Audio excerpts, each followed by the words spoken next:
Setelah ditangkap polisi, pelaku kejahatan biasanya akan digiring ke kantor polisi untuk menjalani pemeriksaan.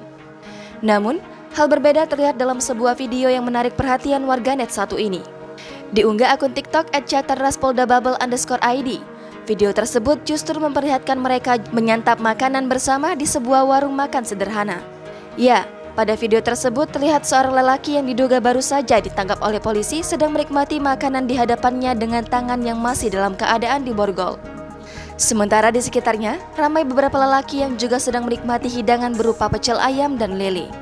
Mereka diduga adalah petugas kepolisian yang sedang bertugas. Lucunya, tak ada sekat di antara mereka. Terduga pelaku dibiarkan makan dengan santai tanpa penjagaan yang ketat.